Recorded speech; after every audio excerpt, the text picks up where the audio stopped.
Welcome to all of you student in our fourth lecture based on crystal lattice.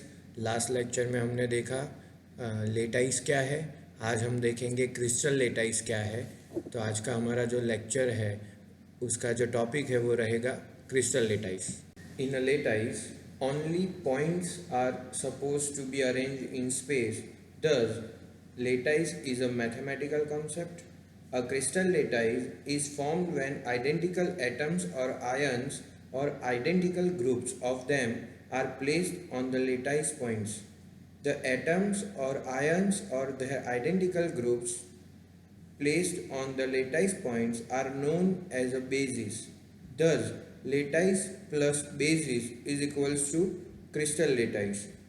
तो यहाँ पे lattice में सिर्फ पॉइंट्स को हम सपोज करें जो स्पेस में अरेंज होते हैं, तो ये जो लेटाइस का कॉन्सेप्ट हमारा है वो मैथमेटिकल कॉन्सेप्ट कहा जाएगा। और उसमें क्रिस्टल लेटाइस कैसे बनता है, क्रिस्टल लेटाइस जो बनता है वो आइडेंटिकल एटम्स होते हैं, आयंस होते हैं या आइडेंटिकल ग्रुप्स होते हैं, उसे हम प्लेस करते हैं लेटाइस पॉइंट्स पर, तब हमें क्रिस्टल लेटाइस मिलता है। तो यहाँ पे हम पहले देखेंगे कि एटम्स, आयंस और आइडेंटिकल ग्रुप्स जो है वो लेटाइस पॉइंट्स पर रहते हैं, तो उसे हम बेसिस कहते हैं।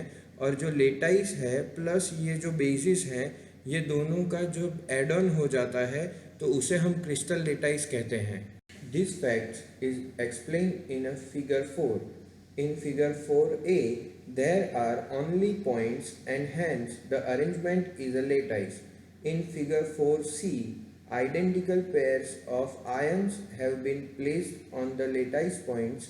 This is a crystal lattice. The basis is shown separately in figure 4b. There is an important point regarding figure 4. यहाँ जो फिगर 4 दिया गया है उसमें 4a, 4b एंड 4c जो है वो इम्पोर्टेंट पॉइंट्स बताते हैं रिगार्डिंग आवर क्रिस्टल लेटाइस। यहाँ हम फिगर 4 में देख रहे हैं कि यहाँ 4a जो है वो पॉइंट्स दिखा रहा है, जो अरेंजमेंट्स है लेटाइस की वो बता रहा है। और फिगर 4c जो है वो आइडेंटिकल पेयर्स ऑफ आयंस बता रहा है जो लेटाइस के बीच में प्लेस तो होता है, लेटाइस पॉइंट्स के बीच में वो पेयर्स जो है आइडेंटिकल पेयर्स वो बता रहा है। और 4b जो है वो हमें सेपरेटली जो बेसिस बनता है वो कैसे बनता है वो हम देख सकते हैं फिगर 4b में। मतलब जो तीनों फिगर है वो हमारा क्रिस्टल लेटाइस कैसे बनता है उसे हमें देखने को मिलता है कि फिगर 4a में जैसे स्क्वायर स्क्वायर दिए गए हैं उसमें से मर्ज होकर 4b में हमें बताया गया है कि छोटे छोटे जो बेसिस हैं वो कैसे बनते हैं और एक साथ सब बेसिस मिल जाते हैं, तब हमारा जो क्रिस्टल लेटाइस है वो कैसे बनता है वो 4c का जो फिगर है वो हमें दिखा रहा है। If we forgot for a while the ions of smaller size, then we find ions of bigger size at all the lattice points. Here, the position of bigger ions can be determined by n1 vector A plus n2 vector B plus n3 vector C. मतलब थोड़ी देर के लिए हम ये भूल जाए कि ions जो है स्मॉलर साइज़ के एंड हमने जो फाइंड किए आयंस बिगर साइज़ के जो all the lattice points में है। here position of a bigger ion can be determined by, मतलब जो बड़े बड़े आयंस हैं उनकी जो पोजीशन है वो कैसे मिलेगी, तो n1 vector a plus n2 vector b plus n3 vector c। इस तरह हम बिगर जो आयंस हैं हमारे बड़े बड़े आयंस हैं उनकी पोजीशन को हम फाइंड कर सकते हैं।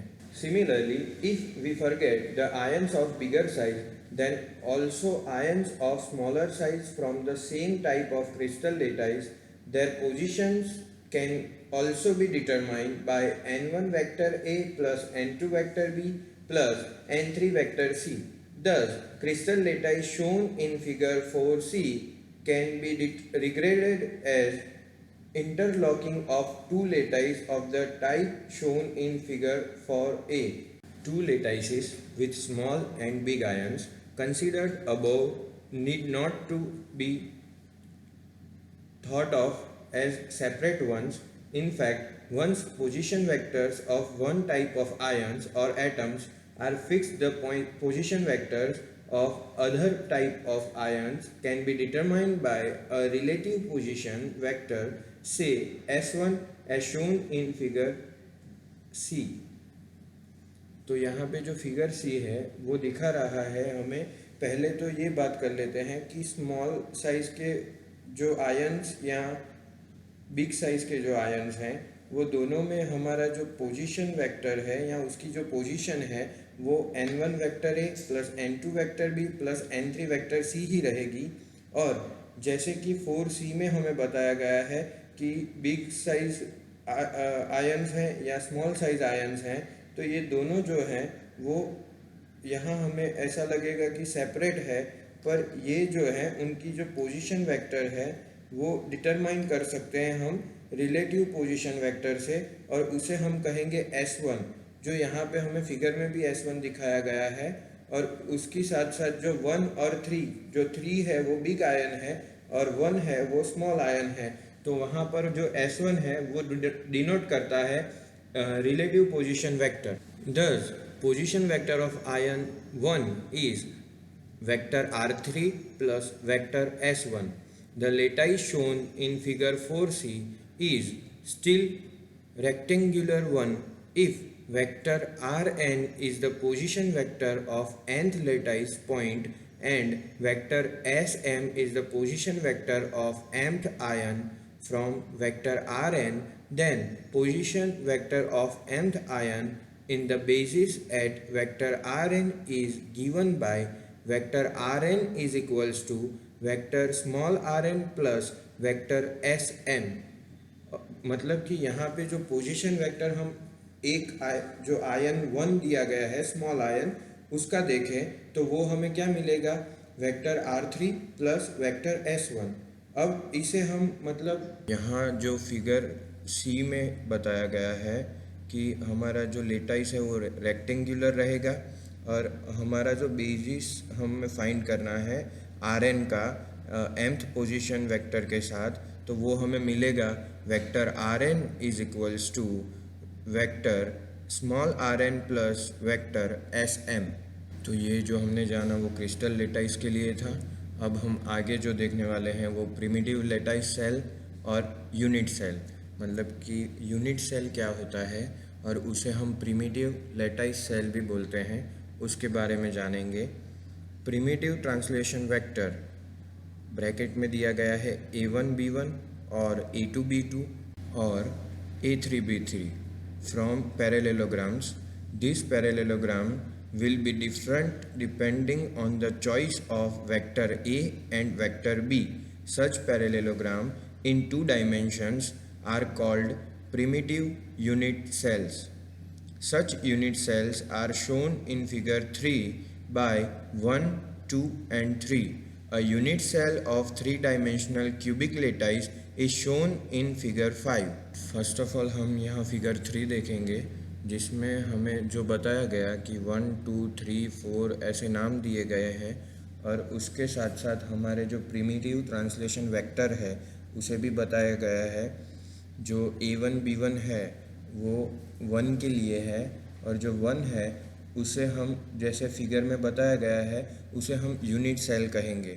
ऐसे ही A2B2 के लिए 2 बताया गया है, A3B3 के लिए 3 बताया गया है, A4B4 के लिए 4 बताया गया है। तो ये जो सारे हमें दिख रहे हैं वो सारे यूनिट सेल्स हैं, जिसे हम प्रिमिटिव लेटाइस सेल भी कह सकते हैं। और उसके साथ साथ हमने यहाँ देखा फिगर 3 में कि यूनिट सेल कैसे होते हैं और कैसे बनते हैं। अब हम आगे देखेंगे। The following steps are followed to construct an unit cell. First point है, take a primitive translation vector vector A of shortest length connecting two nearest neighbours. Second है, now prepare vector B of the same length as that of vector A or the next possible bigger length and non-collinear with vector A. Take a third vector C which is not in the plane form by vector A and vector B and which has the length equal to those of vector A or vector B or next possible bigger length. The vector A, vector B and vector C so constructed from a parallelopipe which is a unit cell. To understand the importance of unit cell, look at figure 5. यहाँ जो figure 5 में दिखाया गया है, पहले तो यहाँ जो स्टेप्स बताए गए हैं कैसे यूनिट सेल बनाते हैं, तो उसका फर्स्ट स्टेप है take a primitive translation vector A, मतलब एक वेक्टर ए लेना है, शॉर्टेस्ट लेंथ लेना है, कनेक्टिंग टू नियरेस्ट नेबर, मतलब दो साइड से वो कनेक्टेड हो, और उसके बाद नाउ प्रिपेयर वेक्टर बी, मतलब अब हमें वेक्टर बी प्रिपेयर करना है, सेम लेंथ का होना चाहिए as vector A and next possible bigger length जो है उसकी नॉन कोलिनियर होना चाहिए उसके साथ साथ वेक्टर ए के साथ, और थर्ड जो है वेक्टर सी जो ए एंड बी वो जो दो प्लेन है उसमें नहीं होना चाहिए और उसका जो लेंथ है वो इक्वल होना चाहिए वेक्टर ए और वेक्टर बी से, और ए बी सी तीनों को हमें पैरेललो पाइप होता है उससे कनेक्ट करना है या कंस्ट्रक्ट करना है, और उसे हम क्या कहेंगे, यूनिट सेल कहेंगे। ये हमने लास्ट सेम में भी देखा था, और वो जो यूनिट सेल बनता है वो हमें इजीली फिगर 5 में बताया गया है कि कैसे यूनिट सेल कंस्ट्रक्ट होता है। When an unit cell is displaced by translation vector t is equals to n1 vector a plus n2 vector b plus n3 vector c, it occupies some another identical properties of the lattice. This shows that by giving the possible translation vector tn is equals to n1 vector a plus n2 vector b plus n3 vector c to an unit cell and filling the three-dimensional space, a lattice is constructed. This is similar to preparing some construction by arranging identical blocks. It is in this sense that the cell is known as unit cell. यहाँ पे हम unit cell को display करेंगे translation vector t से, जिसे हम लिखेंगे n1 vector a plus n2 vector b plus n3 vector c, और वो जो आइडेंटिकल पोर्शन होता है लेटाइस का, यहाँ पे हम देखते हैं कि यहाँ पे जो दिया गया है उसे tn से भी हम पॉसिबल ट्रांसलेशन बता सकते हैं।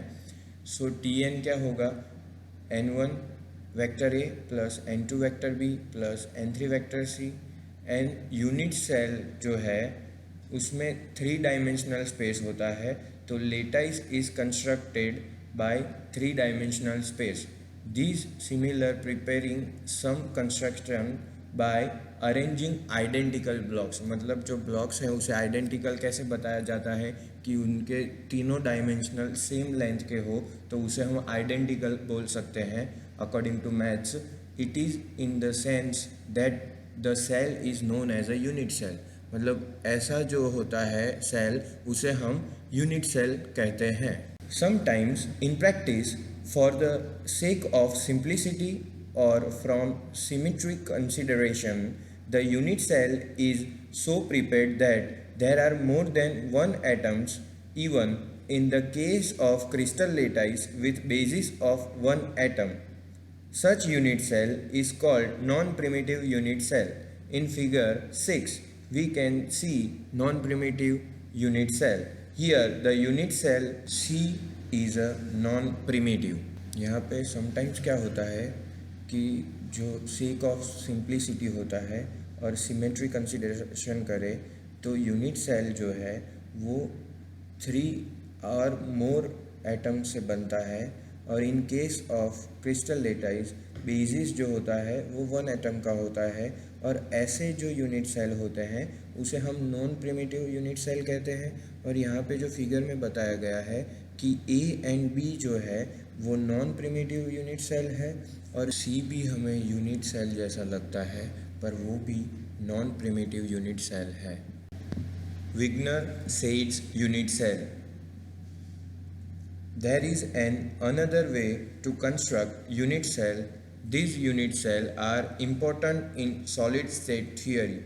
In this method, first of all है a lattice point is connected to all its nearest neighbors by drawing lines. यहाँ विग्नर सेज यूनिट सेल क्या होता है, तो ये हमारा जो यूनिट सेल है वो कंस्ट्रक्ट होता है थोड़ा डिफरेंट वे से, और उसमें जो यूनिट सेल्स हैं important in solid state theory है। और इस मेथड में हमें पहले क्या करना होता है, जो हमारा लेटाइस पॉइंट है उसे कनेक्टेड करना है to its nearest neighbour by drawing lines, मतलब लाइंस ड्रॉ करके हमें हमारे यूनिट सेल के लेटाइस पॉइंट को कनेक्ट करना है। Second, now these lines are perpendicularly bisected by planes. The area enclosed by these planes is called Wigner-Sage cell. A Wigner-Sage cell in this three-dimensional, which is a polyhedron, is shown in figure 8. Figure 7 में जो बताया गया है, हम first of all जो lattice points को connect करते हैं उसके नियरेस्ट नेबर के साथ, वो बताया गया है। और फिगर 8 में जो बताया गया है वो हमें लाइंस हम जो परपेंडिकुलरली बाइसेक्स करते हैं प्लेन में, और जो एक फिगर यहाँ हमें दिखाई गई है फिगर 8 में, वो हमारा विग्नर सेज सेल है। तो यदि हमें पूछा जाए कि विग्नर सेज सेल का जो कंस्ट्रक्शन होता है 3 डायमेंशन में तो वो कैसा रहता है, तो यहाँ फिगर 8 में जो बताया गया है जो पोलीहेड्रॉन है, ऐसा विग्नर सेज सेल का कंस्ट्रक्शन रहता है। The symmetry of the crystal is preserved even with Wigner Sage cell. Such cells are useful in the studies on electronic structure and lattice vibrations of crystal. तो इसमें जो सिमेट्री है crystal की वो preserved होती है विग्नर सेज सेल में, और ऐसे जो सेल्स हैं वो इलेक्ट्रॉनिक स्ट्रक्चर के स्टडीज़ में and lattice vibrations of crystal के स्टडीज़ में बहुत ही यूज़फुल रहते हैं। आज के लेक्चर में हमने crystal lattice, primitive lattice cell और यूनिट सेल के बारे में जाना। That is the end of the lecture. Thank you so much all of you. Professor Hardik Sharma from Arpan science college.